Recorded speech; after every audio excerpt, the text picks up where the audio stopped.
June is the anniversary of the firebombing of CompassCare's pro-life medical office in Buffalo. It sparked a Maoist-type prairie fire of attacks on pro-life churches and pregnancy centers and individuals. I remember one elderly woman was shot in the back because she was trying to have a conversation about Proposition 3 in Michigan that would essentially enshrine abortion as a fundamental human right in Michigan. So many things have happened since the initial firebombing of CompassCare's Buffalo office.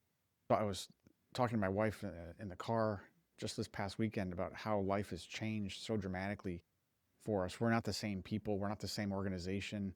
And much of that is for the good, although there's obviously the kinds of pressures that you face when you're under assault physically, when your lives have been threatened, when your residence has been doxxed, when you've had to relocate your family for security purposes, when your children have been faced with people pointing guns at them. These are all things that we've experienced personally because of our connection with the pro-life ministry of CompassCare. But then, of course, there's the new skills, the new daily operating objectives required for living in this new environment. Things did not go back to normal. It is not business as usual for us in the pro-life movement. We've had to embrace new skill sets with respect to security. We've had to invest hundreds of thousands of dollars in security assets and hardening our perimeters and our facilities and monitoring online activity and interacting with law enforcement and having a cadre of attorneys who are willing to step in the gap for us so that we can continue to practice, so we can continue to provide free medical care to women seriously considering abortion. The attack on CompassCare 3 years ago on June 7th was essentially expected.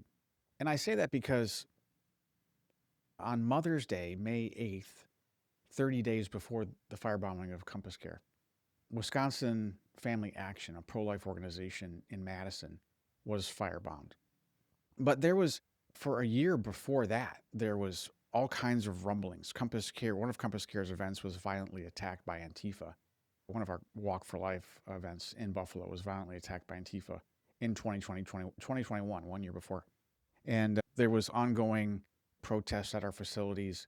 We had to notify the police. There was larceny, there was trespassing, things like that.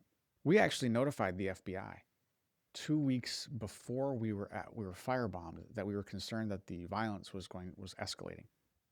The attack on the Wisconsin Family Action facility was done by Jane's Revenge, which is we now know, an Antifa front group piggybacking off of the left-wing political cause of abortion. And in a communique after that firebombing, they took responsibility for it and very Marxist language, and they issued a 30-day ultimatum for pregnancy centers like CompassCare to shut down. You got 30 days or face a similar fate. During that time, we were attacked online with this massive kind of negative review campaign on Google. And it was so intense that Google actually wiped us off. They listed us as permanently closed. Women couldn't find us. We were down for at least a month. And we were trying to work with Google to get our sites back up and running. And they finally got it back up and running at 1:30 in the morning on June 7th. At 2:30 in the morning, 1 hour later, CompassCare's Buffalo office was firebombed. Could be just a coincidence. But this attack that we experienced 3 years ago was well funded, it was well executed, and it was coordinated with over 500 attacks on other entities over the course of the next year. It was precipitated, ultimately, these attacks, including Wisconsin Family Action, was precipitated by the unprecedented, illegal leak of a full draft opinion regarding the case that was going to overturn Roe versus Wade, which, by the way, the 1973 Roe versus Wade case was unconstitutional legislation from the bench, fabricating a right to abortion from false interpretation of the Constitution. The Dobbs case basically said there is no, you cannot construe a constitutional right to abortion in the documents of the Constitution. Or so that's really what that illegal leak back the first week of May 2022 is what really sparked this Maoist prairie fire of Antifa attacks. And so it cascaded out throughout the rest of the country. Again, very coordinated, highly sophisticated. They used the same propaganda language. And those attacks didn't stop. So 1 week later, oddly, New York Governor Kathy Hochul signed a piece of legislation to investigate not the firebombers, but pregnancy centers, the victims of domestic terrorism. She didn't leverage the state troopers and their anti-terrorism task force to figure out why domestic terrorism is happening on New York soil. She didn't denounce the violence. We, of course, said we have no intention of complying with that legislation, and we haven't. So then you had obviously weaponized legislation against us, but beyond that, you had big tech censorship that continued. So Letitia James, Attorney General Letitia James, shortly after we were firebombed, joined people like Senator Elizabeth Warren out of Massachusetts demanding that pregnancy centers get shut down. Now, this is the same demand that Jane's Revenge, pro-abortion Antifa required of us: shut down or be firebombed. So they firebombed us in order to shut us down. Of course, we didn't shut down. We just simply relocated and then rebuilt 52 days later. Miraculously, it was just an amazing display of the church's power to make sure that women always had an ethical place to go. Weaponized legislation, big tech censorship continued. Letitia James basically demanded that Google wipe us off the map so that women couldn't find us. Google sent a letter out essentially saying they've complied with Letitia James' wishes. By the way, this conspiracy to censor pregnancy centers is very illegal, and they were doing it out in the open. We have all the documentation. And so that's still happening. If you go on your phone and you search anything in the unplanned pregnancy space with a Google search engine, CompassCare might come up on a list, but you're not going to find us on the maps, specifically because Letitia James requested it and they complied. It's a filter so that women can't find us. Then, of course, things began to shift to lawfare, and Letitia James began to sue us. We're now in 7 different lawsuits. We have been in multiple additional lawsuits, one of which we had to file a lawsuit against the law enforcement so we could actually see our own video surveillance of the attack so we could give it to our private investigators who are actually willing to do some investigative work. The FBI slow-walked investigations. We had the politicization of law enforcement. President Biden himself signed an executive order requiring the DOJ under Merrick Garland to start the reproductive health task force and look into the fraudulent practices of pregnancy centers. You got to be kidding me, right? This is 1 month after we were firebombed. Then you've got Letitia James filing a lawsuit against us for engaging in what she called fraudulent practices because we're telling women the truth about chemical abortion, the dangers of chemical abortion, that it causes sepsis and hemorrhaging and death, and that even the FDA agrees with us that you can actually reverse the effects of chemical abortion if you catch it early enough with progesterone therapy.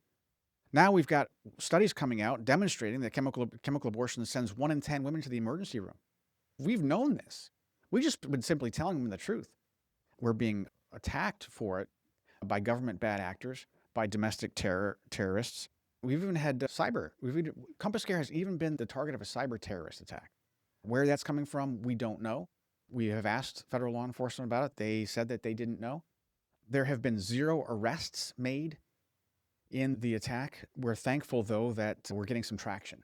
For the first time in 3 years, we're beginning to see the light of justice starting to dawn. Now, people might say, Jim, why don't you just back off? Why don't you just stop with this? There's so much going on in the background. I haven't been talking about it very much. You haven't been hearing me talking about it very much, but we've been working in the background for the last 3 years to try to raise awareness around the fact that the justice system and federal law enforcement is not doing their job. They're essentially joining in the attacks. And we got the attention of both the Senate and the House Judiciary Committees to get Merrick Garland, former U.S. Attorney General, and Christopher Wray, former director of the FBI, and Kristen Clark, former assistant to the Attorney General, under oath, and ask them why they're not investigating and indicting the criminals who've attacked us. That's CompassCare. So now we've got Pam Bondi, the new Attorney General, who started the weaponization work group with Ed Martin, who's leading that weaponization work group, to look into how deep the corruption goes in the FBI for their failure to investigate crimes against peaceful pro-lifers like CompassCare. You've got President Trump, who signed an executive order 14202, which basically established the task force to eradicate anti-Christian bias in government, referring also to the attacks on the firebombing of CompassCare. You've got the Assistant Attorney General under Pam Bondi, who said at a Glenn Beck interview that she's going to prosecute these pro-abortion terrorists under the FACE Act, which is wonderful because the FACE Act has been weaponized purely and almost absolutely against pro-lifers. We think that the FACE Act is unconstitutional on its face and needs to be rescinded. Congressman Chip Roy is working on that. But if it's going to be the law of the land, it should be enforced equally. So it was good to hear Assistant Attorney General Harmeet Dillon say she's going to enforce the law equally, specifically when it comes to attacks on pro-life, peaceful pro-life people like CompassCare. So again, we're seeing some traction. We're happy about that. We're getting all of our lawsuits are basically trending in the right direction. The lawsuit one of the lawsuits that we have against Letitia James, she's requiring or asking for a change of venue to Manhattan. We don't know. We don't even have operations in Manhattan. No one does. But there is a kangaroo court apparently in Manhattan, and maybe she's judge shopping. It's the same court that found Donald Trump guilty on 34 counts after just 1 hour of deliberation. What's the fraud being perpetrated here? I think the fraud being perpetrated is against the American people. The primary thing that Christians believe that pro-abortion people don't like is that all people are made in the image of God, that all people are equally valuable, inherently valuable by virtue of the fact that we're made in God's image, and infinitely valuable by virtue of the shed blood of Christ on the cross to buy us back from sin and death. Again, we're looking forward to the future. Again, good things are happening, trending in the right direction. We're going to continue to fight. It's my job as an individual to forgive, right? Forgive other people for wronging me personally. But it is the job of government and remains the job and the purview of federal government and state government to enforce the law and to maintain justice in a civil order. And that's what we've been asking for. That's all we've been asking for. And so we're going to continue to do that. And by God's grace, we're going to continue to serve as many women as possible and save as many preborn boys and girls from abortion as possible. So many thanks. This is Jim Harden with Proof of Life.